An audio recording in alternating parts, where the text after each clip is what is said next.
14 দলের জোট শরিক দল হাসানুল হক ইনুর সেই মুহূর্তে তাকে কোর্টে তোলা হবে এবং কঠোর অবস্থান নিয়েছে আইন শৃঙ্খলা বাহিনীর সদস্যরা এবং এখানে উচ্ছিষ্ট যারা রয়েছেন এবং সাধারণ সদস্য এবং তাদেরকে সরিয়ে দিচ্ছে বাংলাদেশ সেনাবাহিনী। এবং এই মুহূর্তে পুরো কোর্টের অবস্থা যদি আমরা আপনাদেরকে একটু পর্যবেক্ষণ করে দেখানোর চেষ্টা করছিলাম যে আজকে এখানে গতকাল রাতেই দুপুরের দিকে সাবেক মন্ত্রী এবং সংসদ সদস্য হাসানুল হক ইনু জাসদ সভাপতি তিনি এবং তাকে গ্রেপ্তার করা হয় আইন শৃঙ্খলা বাহিনীর সদস্যরা এবং তার গ্রেপ্তারের প্রেক্ষিতে কিন্তু এই মুহূর্তে আমরা দেখছিলাম যে আইন শৃঙ্খলা বাহিনীর সদস্যরা কঠোর অবস্থান নিয়েছে এবং কিছুক্ষণের মধ্যে তাকে কোর্টে তোলা হচ্ছে এবং সেনাবাহিনীর সদস্যরা কিন্তু সকল উচ্ছিষ্ট জনতাকে ইতিমধ্যে সরিয়ে দেওয়ার চেষ্টা করছেন। এবং এই মুহূর্তে যদি আমরা আপনাদেরকে এখানকার সার্বিক পরিস্থিতি দেখানোর চেষ্টা করছি আদালত প্রাঙ্গণ থেকে, এবং এই আদালত প্রাঙ্গণে কিন্তু আইন শৃঙ্খলা বাহিনীর সদস্যরা কঠোর অবস্থান নিয়েছে এবং ইতিমধ্যে আপনারা জানেন যে যতজনকে গ্রেপ্তার করা হয়েছে বিভিন্ন জায়গা থেকে এবং তাদেরকে কোর্টে তোলার সময় কিন্তু একটি ধরনের বিশৃঙ্খলা সৃষ্টি হয়েছে এবং কাউকে ডিম জুতা সহ ধাক্কাধাক্কি মাকিল ঘুষি এরকম পরিস্থিতি হওয়ার কারণে অনেকে অসুস্থ হয়ে পড়েছেন এবং যেটা আদালতে আসামিদের যে অধিকার রয়েছে সেটি হরণ করা হয়েছে সেই বিষয়ে অনেকে দুঃখ প্রকাশ করেছেন এবং উচ্চ আদালত থেকে এই ধরনের হেনস্থা করাটাকে সম্মানসূচক হিসাবে দেখছে না। তার কারণে কিন্তু প্রধান উপদেষ্টা তার বক্তব্যে কিন্তু একটি সুস্পষ্ট বার্তা দিয়েছেন যে যারা আদালতে আসামিদেরকে কিন্তু আদালতে কিন্তু তাদেরকে হেনস্থা করা যাবে না এবং তাদের আইন অনুযায়ী বিচারের ব্যবস্থা করা হচ্ছে। এবং সেই ক্ষেত্রে আমরা দেখছিলাম যে আইন শৃঙ্খলা বাহিনীর সদস্যরা কঠোর অবস্থান নিয়েছে আদালত প্রাঙ্গণে এবং এই মুহূর্তে বাংলাদেশ সেনাবাহিনীর সদস্যরা কিন্তু আদালত প্রাঙ্গণে এসে নিরাপত্তা দায়িত্ব শুরু করেছেন এবং সেক্ষেত্রে পাশাপাশি যারা উচ্ছৃঙ্খল জনতা রয়েছেন তাদেরকে এবং যারা স্লোগান দিচ্ছিলেন বিভিন্নভাবে তাদেরকে সরিয়ে দিচ্ছেন এবং তাদেরকে গেট থেকে বের করে দেবে। তার পাশাপাশি আমরা দেখছিলাম পুলিশের সদস্যরা দায়িত্ব পালন করছেন এবং অতিরিক্ত পুলিশ মোতায়েন করা হয়েছে এবং সেনাবাহিনীর অন্যান্য সদস্যরাও কিন্তু তাদের সকলকে সরিয়ে দেওয়ার চেষ্টা করছে। এবং এই মুহূর্তে আমরা আপনাদেরকে সরাসরি যুক্ত করেছি আদালত প্রাঙ্গণ থেকে এবং সেখানে যদি একটু লক্ষ্য করেন যে এখানে অনেকে স্লোগান দিচ্ছিল ইনুর চামড়া তুলে নেব, আমরা আমাদের ভাইয়ের রক্ত বৃথা যেতে দিব না, এ ধরনের যে স্লোগান দিচ্ছিলেন সেই স্লোগানের প্রেক্ষিতে বোঝা যায় যে তারা একটি রাজনৈতিক সংগঠনের নেতৃবৃন্দরা তারা এখানে এসেছিলেন এবং তাদেরকে সরিয়ে দেওয়ার চেষ্টা করছেন। এবং এই মুহূর্তে বাংলাদেশ সেনাবাহিনী কঠোর অবস্থান নিয়েছে এবং আদালত প্রাঙ্গণকে নিরাপত্তা ব্যবস্থা জোরদার করার জন্য এবং সেখানে পুরো সামনের গেটটি কিন্তু লক করে দিয়ে একটি বের হওয়ার একটি রাস্তা রেখেছেন শুধুমাত্র এবং সেখান থেকে কিন্তু আমরা আপনাদেরকে সরাসরি দেখানোর চেষ্টা করছিলাম এবং সকলকে কিন্তু বিনীত অনুরোধ জানাচ্ছে যাতে কোনো ধরনের আদালত প্রাঙ্গণে কোনো ধরনের বিশৃঙ্খলা সৃষ্টি না হয়, কারোর উপর হেনস্থা করা না হয় এবং যারা আসামি প্রকৃত অপরাধী তাদেরকে তদন্তের মাধ্যমে বিচারের মুখোমুখি করা হচ্ছে এবং সেই ক্ষেত্রে কোনো আসামিকে হেনস্থা করা যাবে না। এবং ইতিমধ্যে আপনারা জানেন গত দুদিন আগে কিন্তু সিলেটের একটি অপ্রীতিকর ঘটনা ঘটে, সাবেক বিচারপতি শামসুদ্দিন চৌধুরী মানিক থেকে আদালতে তোলার সময় তার উপরে অতর্কিত হামলা হয় এবং মানুষের যে বিভিন্নভাবে তার উপরে জুতা এবং ডিম নিক্ষেপ করে এবং তার প্রেক্ষিতে কিন্তু তিনি এক গুরুতর অবস্থা অসুস্থ হয়ে পড়েন এবং সেই অসুস্থতার কারণে কিন্তু তাকে অতি দ্রুত এবং জরুরি ভিত্তিতে M A Gani medical college হাসপাতালে তাকে চিকিৎসা দিতে হয় এবং সেখানে তাকে একটি অস্ত্রোপচারও করা হয় এবং যার প্রেক্ষিতে কিন্তু আদালত এই বিষয়টিকে কোনোভাবে ভালো চোখে দেখছে না এবং উচ্চ আদালত থেকেও বিষয়টি দুঃখ প্রকাশ করেছে এবং বর্তমান সরকারের মাননীয় প্রধান উপদেষ্টা তিনি কিন্তু বলছিলেন যে এই ধরনের অপ্রীতিকর ঘটনা বা হেনস্থা করার কোনো এখতিয়ার কারণ নেই এবং যার প্রেক্ষিতে কিন্তু আজকে থেকে কিন্তু সাধারণভাবে নিরাপত্তা ব্যবস্থা জোরদার করেছে আইন শৃঙ্খলা বাহিনীর সদস্যরা। এবং এই মুহূর্তে যদি আমরা আপনাদেরকে এখানকার সার্বিক পরিস্থিতি দেখানোর চেষ্টা করি যে এখানে সকলকে কিন্তু সরে যাওয়ার জন্য বারবার অনুরোধ করার পরেও যখন তারা যাচ্ছিলেন না তখন সেনাবাহিনীর একটি টিম কিন্তু তাদেরকে বুঝিয়ে কিন্তু গেটের বাইরে বের করে দেওয়া হচ্ছে এবং যার কারণে এখানে যারা স্লোগান দিচ্ছিলেন এবং তার পাশাপাশি সকলকে কিন্তু সরিয়ে দেওয়ার চেষ্টা করছে এবং আমরা দেখছিলাম যে চারপাশে কিন্তু পুলিশের সাথে কিন্তু আইন শৃঙ্খলা বাহিনীর সদস্যরাও কিন্তু কঠোর অবস্থানে নিয়েছেন এবং তারা কিন্তু পুরো আদালত প্রাঙ্গণকে একদম একেবারে নিরাপত্তা চাদরে ঢেকে রেখেছেন। এবং এই মুহূর্তে যদি আমরা এখানকার সার্বিক পরিস্থিতি দেখানোর চেষ্টা করছিলাম আপনাদেরকে এবং এখানকার যে পরিস্থিতি এবং এখানে কিন্তু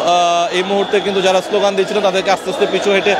হটিয়ে দেওয়া হয়েছে এবং তাদেরকে কিন্তু গেটের বাইরে বের করে দেওয়ার চেষ্টা করছে বাংলাদেশ সেনাবাহিনীর সদস্যরা এবং তাদেরকে বের করে দিয়ে কিন্তু গেটগুলো ব্লক করে দেওয়া হচ্ছে এবং তার পাশাপাশি কিন্তু ভিতরে শুধু আইনজীবী এবং গণমাধ্যম কর্মী ছাড়া কাউকে প্রবেশ করতে দেওয়া হচ্ছে না। এবং এই মুহূর্তে যদি দেখছিলাম আমরা সেনাবাহিনীর সদস্যরা তারা কিন্তু তাদের নিষ্ঠার সঙ্গে দায়িত্ব পালন করছেন এবং তাদের এই যে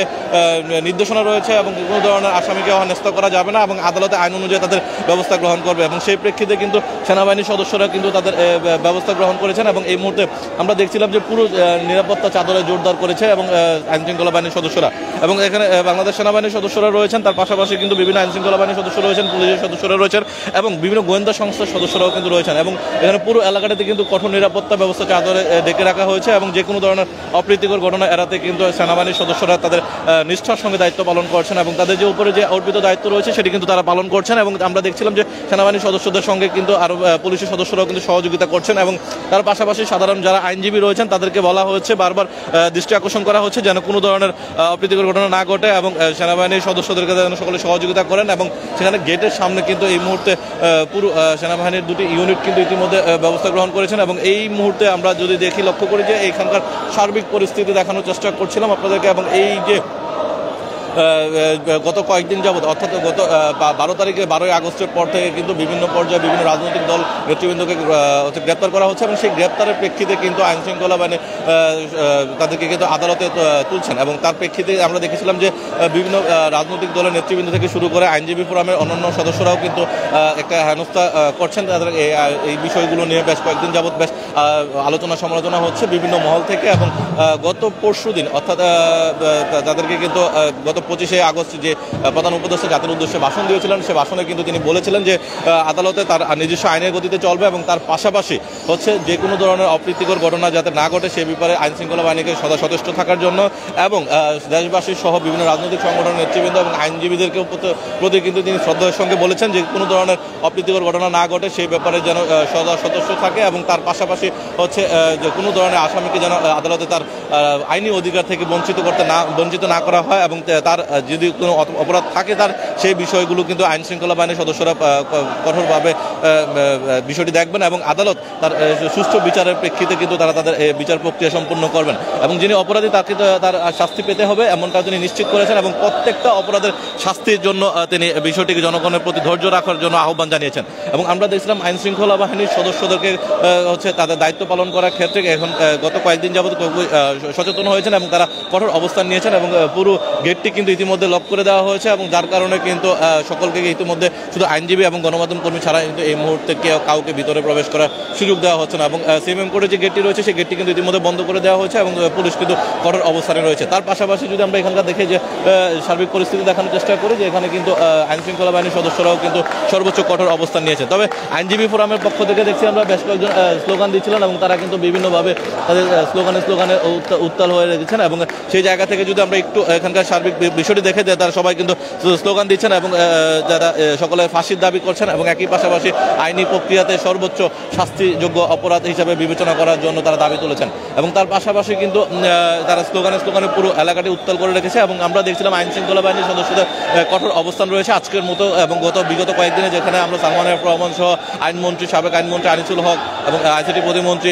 জুনাদ আহমেদ পলক সহ এবং সাবেক শিক্ষামন্ত্রী এবং পররাষ্ট্রমন্ত্রী বর্তমান সমাজ কল্যাণমন্ত্রী 3 পর্যায়ে তিনি দায়িত্ব পালন করেছেন এবং ডক্টর দীপুমণি সেও যখন আদালতে উঠে তখনও কিন্তু বেশ কয়েকজনকে আমরা দেখেছি তারা হেনস্থার শিকার হতে এবং সেখানে কিন্তু অনেকেই তাকে স্লোগান দিয়েছেন, ডিম মেরেছেন এবং জুতা মেরেছেন, এ ধরনের নানা ধরনের অপ্রীতিকর ঘটনা ঘটেছে এবং সেই প্রেক্ষিতে কিন্তু আজকের এই ধরনের অবস্থা জোরদার করা হয়েছে এবং আজকে কিন্তু আইনশৃঙ্খলা বাহিনীর সদস্যরা সর্বোচ্চ কঠোর অবস্থানে নিয়েছেন এবং এখানে সেনাবাহিনীর সদস্যরা কিন্তু ঠিক বেলা 4টার আগেই কিন্তু এখানে এসে উপস্থিত হয়েছেন এবং তারা এসেই কিন্তু পুরো আইনশৃঙ্খলা ব্যবস্থা নিয়ন্ত্রণে নেওয়ার চেষ্টা করছেন এবং সকল উচ্ছৃঙ্খল জনতা যারা রয়েছেন বহিরাগত ছিলেন যারা আদালতের সাথে সম্পৃক্ত না এখানে আইনজীবী এবং গণমাধ্যম কর্মী ছাড়া যারা বাহিরে ছিলেন তাদেরকে কিন্তু ইতিমধ্যে বের করে দিয়েছেন এবং যাতে কোনো ধরনের অপ্রীতিকর ঘটনা না ঘটে এবং আদালতে যেন কোনো ধরনের আসামিকে হেনস্থা করা না হয় এবং আইন বহির্ভূত কোনো কর্মকাণ্ড না ঘটে সেই ব্যাপারে সর্বোচ্চ নজরদারি রাখার জন্য। এবং তার পাশাপাশি যদি আমরা এখানকার সার্বিক বিষয়টি একটু দেখানোর চেষ্টা করি যে আজকে এখানে কিন্তু অন্যান্য যারা সদস্য রয়েছেন এবং তারা কিন্তু বাহিরে অবস্থান করছেন এবং একই সঙ্গে কিন্তু আমরা দেখছিলাম যে গেটের বাইরে কিন্তু অনেকে স্লোগানে উত্তাল হয়ে উঠেছে এবং অনেক নেতাকর্মীরা কিন্তু এখানে এসে জড়ো হয়েছেন এবং পুলিশ কিন্তু তাদেরকে কঠোর অবস্থানে রয়েছে এবং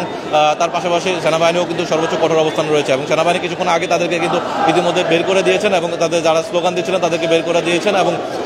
সেখানে কিন্তু পুলিশের গেটটি সিএমএম কোর্টের যে প্রধান গেটটি রয়েছে প্রধান ফটকটি কিন্তু বন্ধ করে দিয়েছেন এবং সেখানে পুলিশের কঠোর নিরাপত্তা এবং পাহারা বেষ্টনী তৈরি করেছেন। তার পাশাপাশি কিছু যাদেরকে জিজ্ঞাসা করা হচ্ছে এবং তারা এবং যারা বহিরাগত আছেন তাদেরকে বের হওয়ার জন্য চেষ্টা বলছেন এবং আমরা দেখছিলাম যে সেনাবাহিনী সবকিছু তদারকি করছেন এবং পুরো ব্যবস্থা নিয়ন্ত্রণে রাখার চেষ্টা করছেন এবং যে কোনো ধরনের অপ্রীতিকর ঘটনা না ঘটে এবং আসামি কোনোভাবে হেনস্থা না হয় সেই ব্যাপারে কিন্তু তাদের কঠোর অবস্থান রয়েছে। এবং আমরা এই মুহূর্তে দেখছিলাম যে সেনাবাহিনীর সদস্যরা কিন্তু তারা কথা বলছেন এবং তাদেরকে স্লোগান থেকে সরে আসার জন্য বারবার অনুরোধ করছেন এবং একই সঙ্গে কোনো ধরনের বিশৃঙ্খলা না ঘটে সেই ব্যাপারেও কিন্তু তারা নির্দেশনা দিচ্ছেন এবং অনুরোধ জানিয়েছেন। এবং এই মুহূর্তে আমরা কোর্ট প্রাঙ্গণ অর্থাৎ সিএমএম কোর্টের প্রাঙ্গণ থেকে আমরা আপনাদেরকে সরাসরি যুক্ত করেছিলাম ইত্তেফাক লাইভে এবং দেখানোর চেষ্টা করছিলাম এখানকার সার্বিক পরিস্থিতি এবং সেই মুহূর্তে কিন্তু আইনশৃঙ্খলা বাহিনীর সদস্যদের সার্বিক কর্মকাণ্ড নিয়ে আমরা আপনাদেরকে জানানোর চেষ্টা করছিলাম এবং এখানে যারা আসামি রয়েছেন তাদেরকে যেন কোনোভাবে হেনস্থা করতে না হয় এবং সেই ব্যাপারে কিন্তু কঠোর নজরদারি রয়েছেন এবং পুরো নিরাপত্তা ব্যবস্থা জোরদার করেছেন। এবং এখানে পুলিশ সেনাবাহিনীর পাশাপাশি কিন্তু পুলিশ সদস্যরাও কিন্তু দায়িত্ব পালন করছেন এবং একই সঙ্গে বিভিন্ন গোয়েন্দা সংস্থার সদস্যরাও কিন্তু দায়িত্ব পালন করছেন এবং যে কোনো ধরনের অপ্রীতিকর ঘটনা এড়াতে তারা যেন সদস্য থাকে সেই ব্যাপারে নজরদারি রয়েছেন। এবং আমরা এখানকার যদি সার্বিক বিষয়টি দেখানোর চেষ্টা করি যে এখানে কিন্তু সেনাবাহিনীর সদস্যরা কিন্তু পুরো চারপাশ কিন্তু একেবারে ঘিরে রেখেছেন এবং আদালত প্রাঙ্গণে যে কোনো ধরনের অপ্রীতিকর ঘটনা এড়াতে কিন্তু তারা সদস্য রয়েছেন। এবং এই জায়গা থেকে আমরা আপনাদেরকে এখন পর্যন্ত জানানোর চেষ্টা করছিলাম এখানকার সার্বিক পরিস্থিতি এবং তার পাশে ভিতরে অংশটি কিন্তু সেনাবাহিনীর সামনের দিকে পুরো ব্যবস্থা জোরদার রেখেছে এবং পিছনে কিন্তু আইনজীবীরা যারা রয়েছেন তারা কিন্তু এবং কোর্টের যারা কর্মচারী রয়েছেন তারা অবস্থান নিয়েছেন এবং তার পাশাপাশি যেন কোনো ধরনের অপ্রীতিকর ঘটনা না ঘটে এবং আসামি পক্ষকে কোনো ধরনের হেনস্থা না করা হয় এবং আইন অনুযায়ী আইন তার নিজস্ব গতিতে চলবে সেই ব্যবস্থা যেন করা হয় সেই ব্যাপারে কিন্তু আইনশৃঙ্খলা বাহিনীর সদস্যরা এবং তার পাশাপাশি কিন্তু অন্যান্য সদস্যরাও কিন্তু দায়িত্ব পালন করছেন। এবং প্রধান উপদেষ্টা যে বক্তব্য রেখেছেন এবং আহ্বান জানিয়েছেন সেই আহ্বানের প্রেক্ষিতে কিন্তু আইনশৃঙ্খলা বাহিনীর সদস্যরা আজকে সেই ব্যাপারে কাজ করছেন এবং বিগত 25 আগস্ট কিন্তু জাতির উদ্দেশ্যে ভাষণে কিন্তু প্রধান উপদেষ্টা বলেছেন যে কোনো কাউকে আদালত প্রাঙ্গণে হেনস্থা করা যাবে না এবং তার যে আইনি অধিকার রয়েছে সেই অধিকার থেকে তাকে বঞ্চিত করা যাবে না এবং যদি সে অবশ্যই অপরাধী হয়ে থাকে এবং সেই জন্য তারা সর্বোচ্চ শাস্তি ব্যবস্থা নিশ্চিত করা হবে এমনটাও তিনি আশ্বস্ত করেছেন।